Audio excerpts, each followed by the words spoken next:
Shri Sandeep Pathak, a distinguished member of the Rajya Sabha, a man from academics, professor at the IIT Delhi, am I right? And with enormous potential which I witness in Rajya Sabha whenever there is session around. Shri P.C. Modi, Secretary General Rajya Sabha, principal architect of this program right from the beginning, along with his secretary who is not present at the moment being out of the country, Shri Rajit Punhane. He has been CBDT chairman for the longest tenure in recent times and Secretary General of Rajya Sabha since 2021, second half. A 1982 batch Indian Revenue Service officer. Sri Sunil Kumar Gupta, Secretary to Vice President. A 1987 batch Indian Administrative Service officer, one of the senior most in the country, and alumnus of IIT Kanpur. We have here distinguished officials from the Secretariat who have given their very best in making your program. You are the ultimate judge of it. Dr. Vandana Kumar.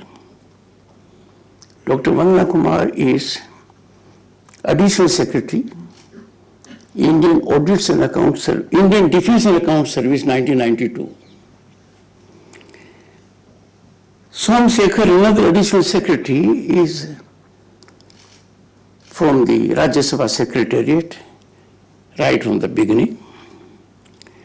Then we have Grima Jain, a member of the Indian Revenue Service, 1996, am I right? Sumant Narayan, Indian Audits and Accounts Service, 2000.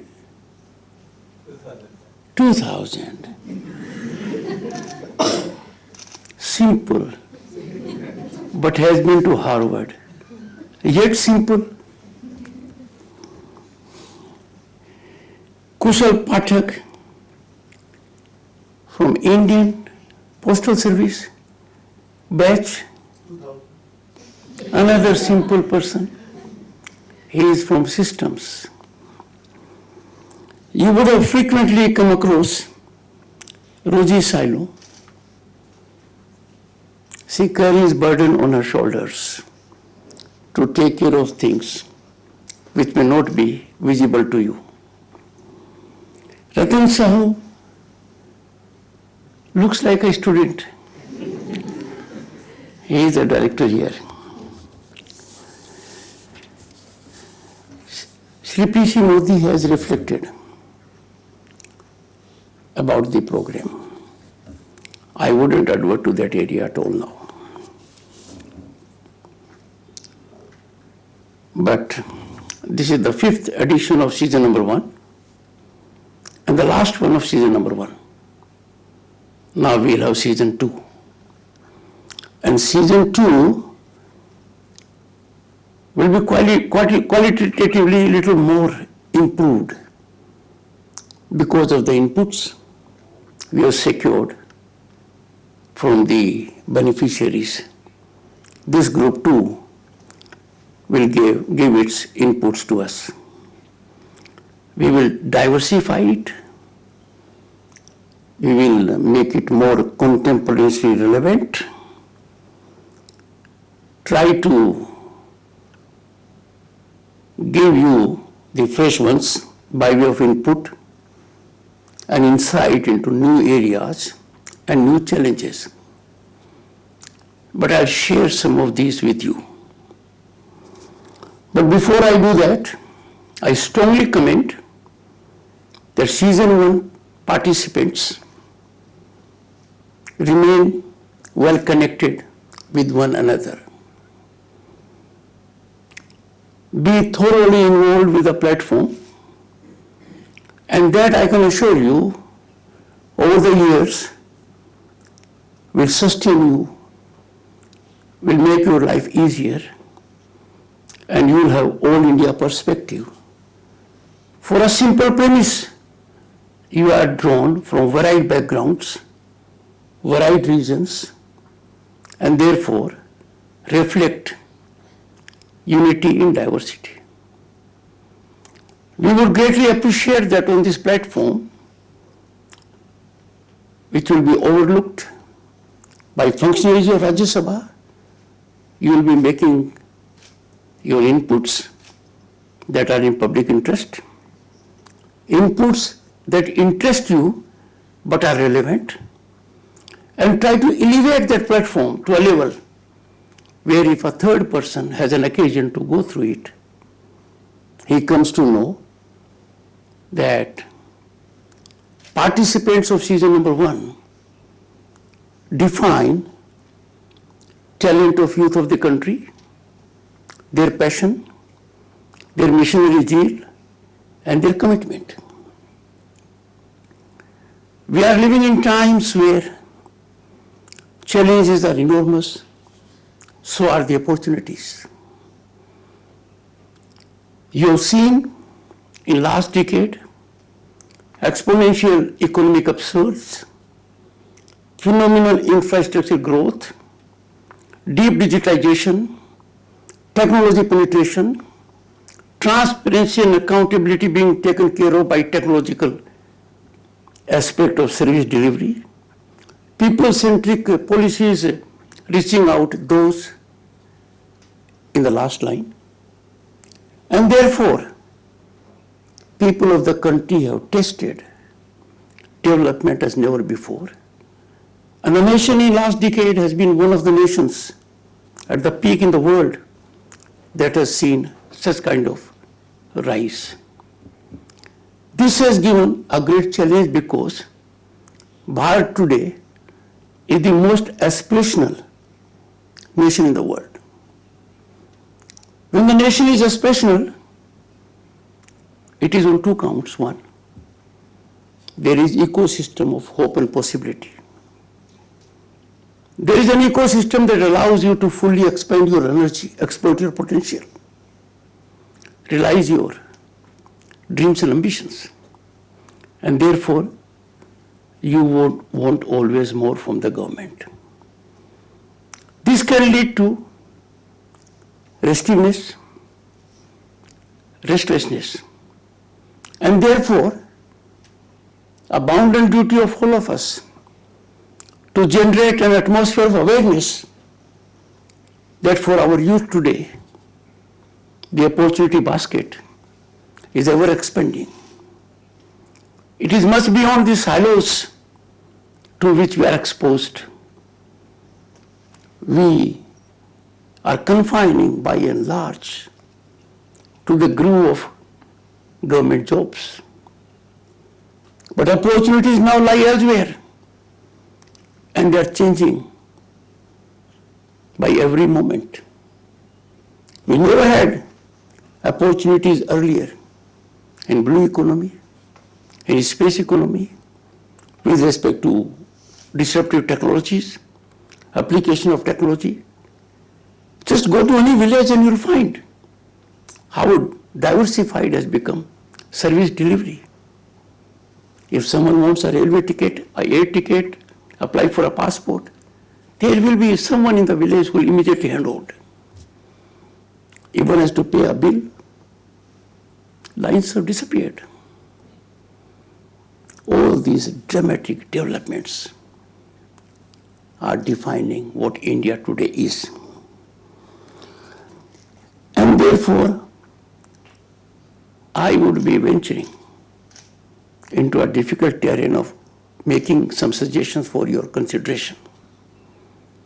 With full expectation and optimism that you will bear these always in mind.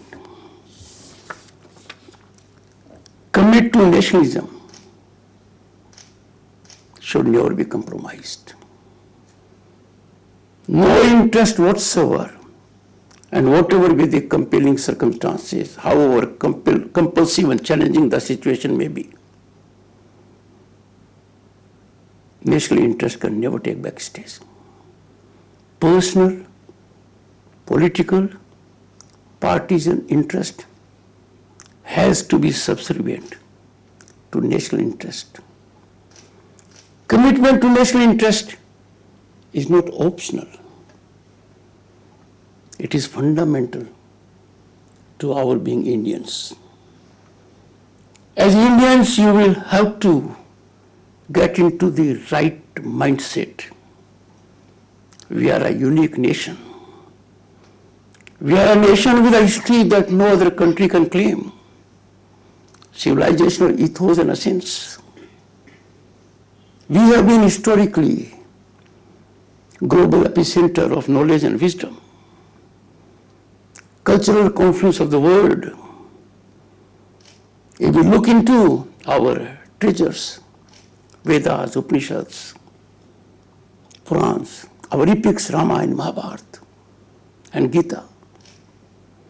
And if you really wish to traverse our civilizational journey over 5,000 years, carefully go through the Indian Constitution and you will find 22 miniatures.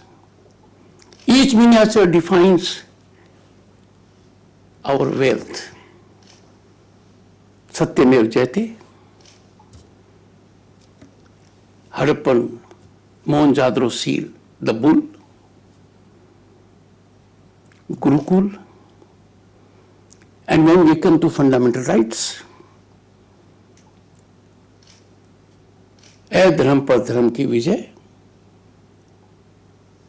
माँ Sita, Ram and Lakshman ji coming back to Ayodhya after overtaking darkness, spreading light.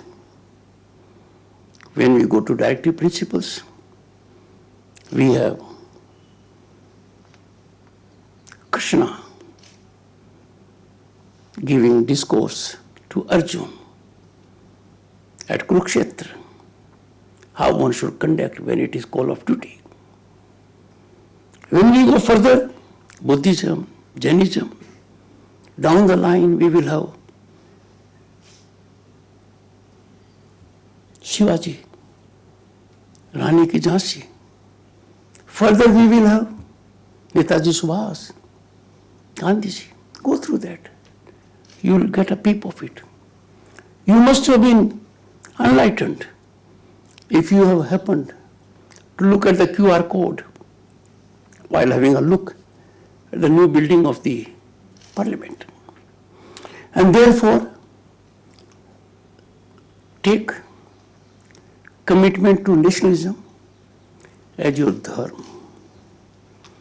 Let Bharatiyata define us. I say so because there are forces inimical to Bharat. And these are sinister forces, they are dangerous forces that have total distaste and dislike for the very concept of Bharat. You have to be extremely vigilant. You, the youth of the country, being the most vital stakeholders in governance, in democracy, are also enjoined to carry out your constitutional ordainment. Framers of our constitution had bestowed fundamental rights on all citizens. But I need to enter into a brief caveat. Fundamental rights have to be earned. And fundamental rights are best earned when you perform your fundamental duties. I beseech all of you to carefully go through the fundamental duties that are in the Indian Constitution in Part 4, capital A. Once you will go through those fundamental duties, you will realize the import of those duties and also realize every individual can make contribution. It does not require collective working. If all citizens, 1.4 billion, including infants and children, are imbibed with that spirit, our nation will be known for discipline and decorum we look for at the moment. Our transformation has to take place on certain fundamentals. Each of you need to focus on 5 fundamentals. 1, social harmony is vital. It must transcend all differences. We must nurture it. We must ensure it blossoms, because social harmony will help us evolve national unity. And national unity is fundamental to sustain the growth trajectory of the nation. Family enlightenment. Believe in your family, your parents, your grandparents, your neighbors, your neighborhood. We are a different kind of a society. A strong feeling for neighborhood. Vasudeva Kutumbakam. That principle has to start from the family being a unit, neighborhood being a unit. You have to nurture it. Environmental protection. Go to our religious functions. Go to our traditions. How we find in our epics concern being bestowed on environment, flora, fauna. How there was concern for every living being. The planet is not captive of human beings alone. Lack of concern for environment, reckless exploitation for personal gain, discarding the age-old principle of trusteeship has brought us to this cliff-hanging situation. We are at the cusp of a disaster. Climate change menace. And therefore, you have to make your contributions. Prime Minister's clarion call for Ek Ped Maa Ke Naam has got into Jan Andolan. Make sure not only you do it, you persuade everyone you come across to do it, and then the sapling plantation is not the end of it. You have to nurture it, ensure it. Or Ek Ped is not a limitation, it's a beginning. Self-deshi and self-reliance are fundamental to Atmanirbhar Bharat. Every individual can make contribution by focusing on being vocal about local. Just imagine the enormous benefit our foreign exchange will have if we do not import avoidable items. Why should a nation import items that are available in the country? When we do that, not only we create a hole in our foreign exchange, we deprive our own people of work. Our entrepreneurs are stressed, and we do it for some fiscal gain. But those who do it for fiscal gain in industry, trade, commerce and business are catered by you, catered by me, catered by the people. If we become vigilant, we are fully alive to the dangers that it has, things will be very different, I am sure about it. And civic duties. Just imagine, we have highways, number of highways, multi-lane highways. Still discipline on road is not what it should be. It is not there. We as a nation will have to develop a deep sense of commitment to discipline and decorous behavior.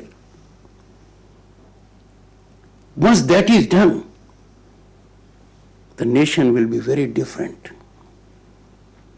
Just imagine how quickly we challenge public order. If someone gets a summons from a court, why should people be on the street? Why should we agitate? We are most vibrant, functional democracy with independent judiciary.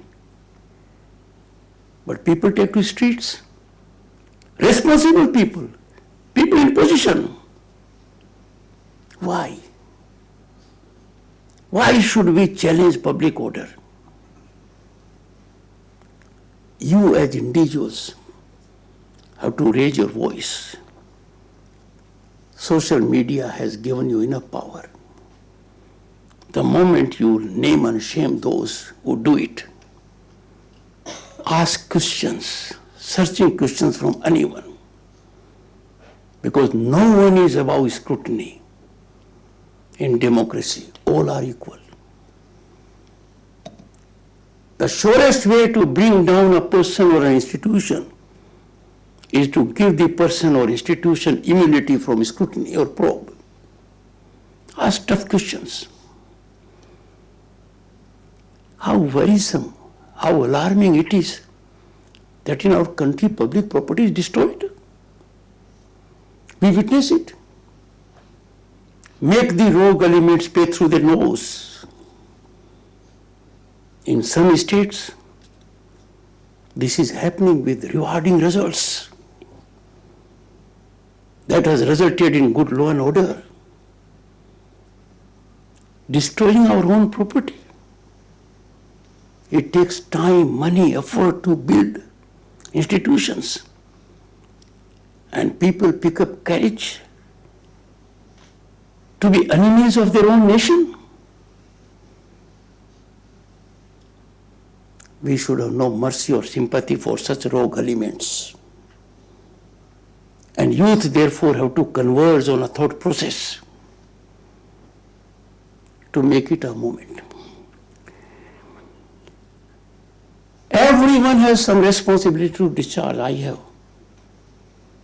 both as Vice President and Chairman Rajya Sabha. It is my duty to ensure the temple of democracy is a place of debate, dialogue, and deliberation. And if it is not so, which it is not at the moment, I can share it with you. Disruption and disturbance have become order of the day.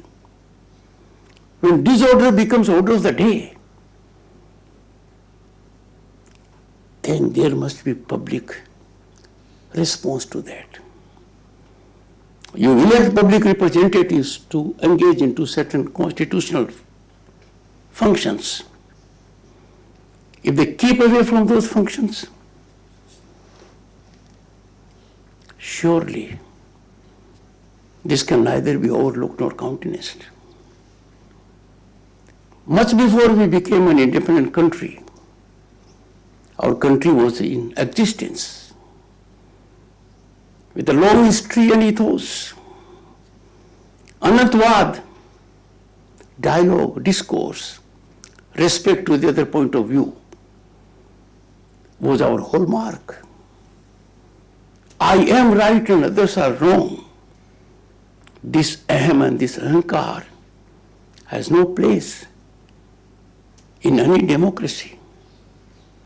And therefore, I beseech you to be extremely sensitive when these challenges, public order, destruction of public property, compromise of nationalism, ridiculing institutions.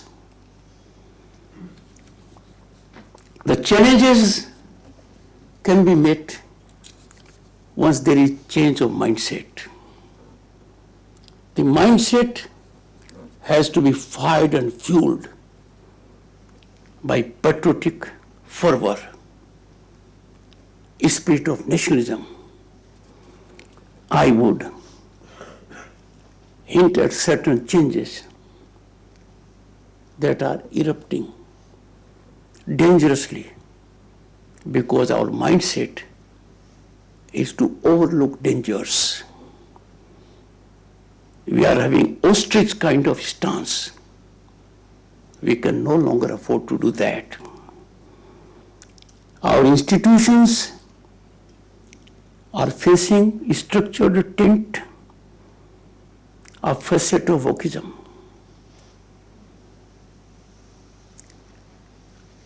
Our constitutional functionaries are sought to be ridiculed. It is time for you to reflect. Be it institution of the president, or the vice president, or the prime minister.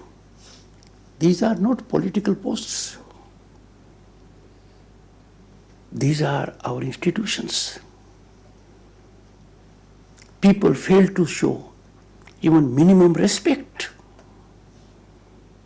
My heart bleeds when President of the country, the first ever tribal woman to hold that high office, is shamed, ridiculed,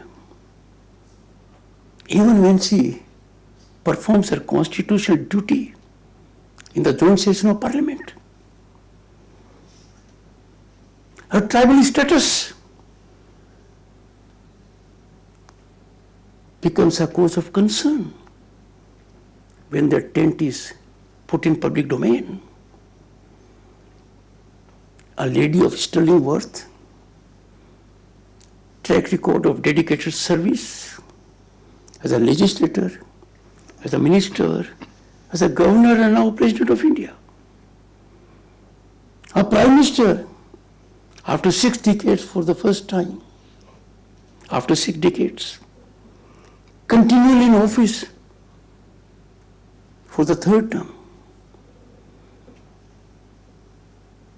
Anything and everything can be said. We must not bear with it. I wouldn't come to my position. But there are some unforgettable moments of pain when in the sacred premises of Parliament, a mimicry is videographed by a person who holds responsible political position.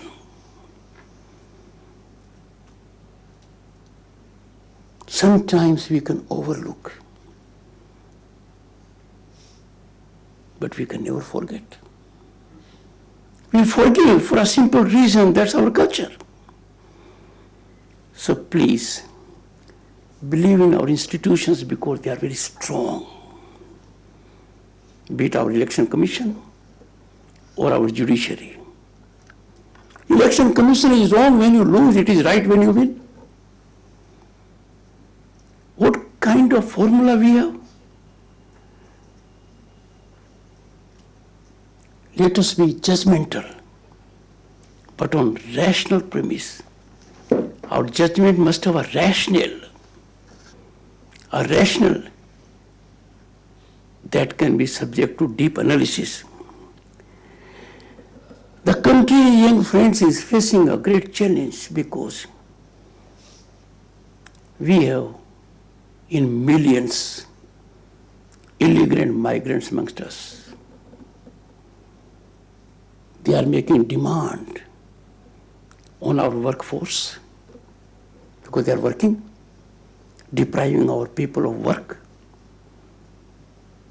education facilities, health facilities, government facilities like Pradhan Mantri Garib Kalyan Yojana.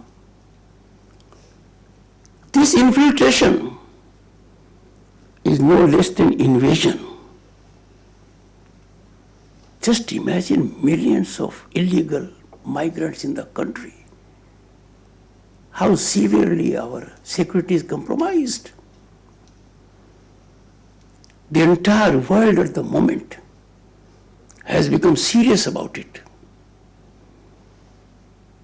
We work up when under the law of some country, some of our own people who were misguided, who were cheated, who were lured into going abroad through the wrong means, come back here. But we don't look at the ground under our feet. We are on quicksand.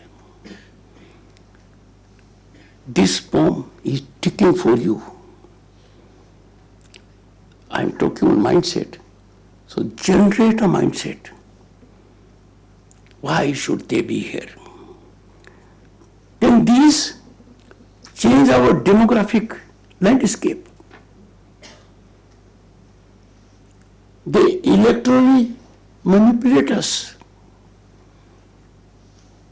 They start defining democracy. Surely we can't be yielding on such a challenging scenario. It is bound and duty of every Indian to have a point of view, to express that point of view, to have a dialogue about it, and call upon the authorities concerned to generate a pressure. This has to end. Whenever there is a talk, something which is in the Constitution, politics enters, Uniform Civil Code is a constitutional ornament. Founding fathers of the Constitution had put it under Article 44 of the Directive Principles. What's wrong with that?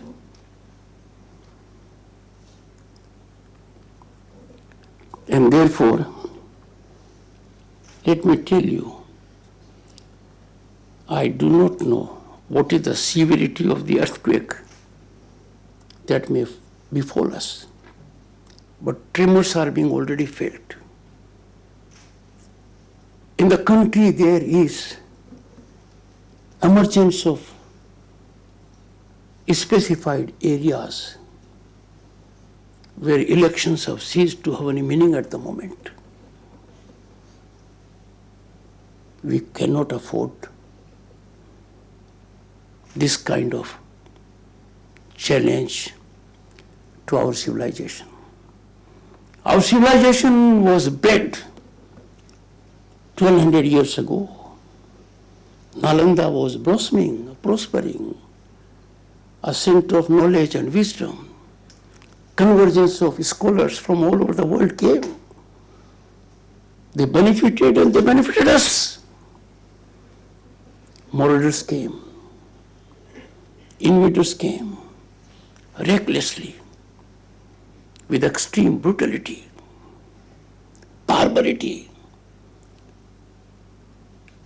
made an effort to destroy our culture, our civilization, our religious places.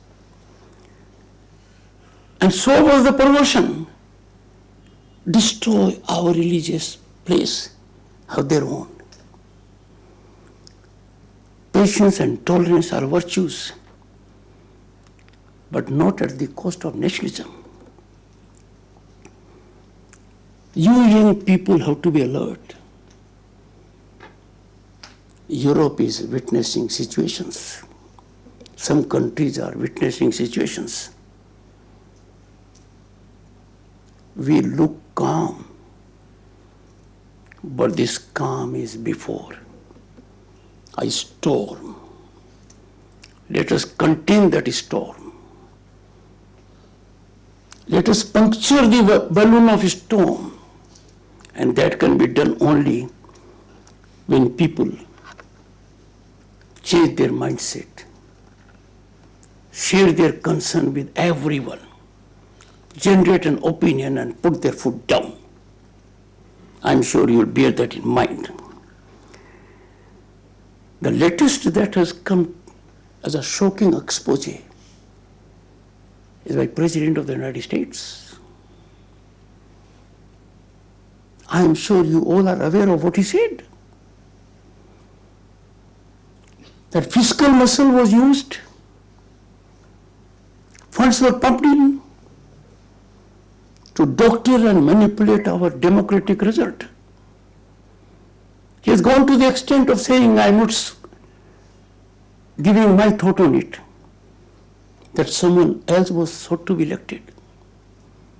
To elect is the right only of Indian people.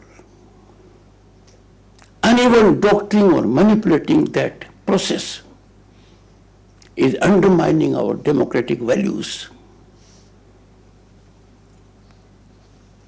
is subverting our democracy, in the process bringing us under servitude, subservience.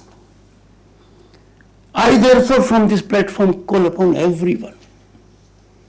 Time has come to thoroughly get into this malaise, this political COVID infiltrated in our society to destroy our democracy. All those involved in this sinister activity, who have benefited out of this structured pernicious strategy, must be shamed and brought to book, fully exposed. Any leniency on this count will proliferate sleeper cells that have potential to be ignited when there is electoral battle.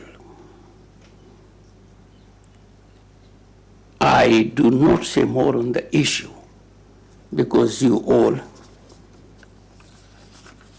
are discerning minds and know about it. I conclude, never have tension, never have stress. You are citizens of a country that has unparalleled history, civilization. You can take pride in your legacy.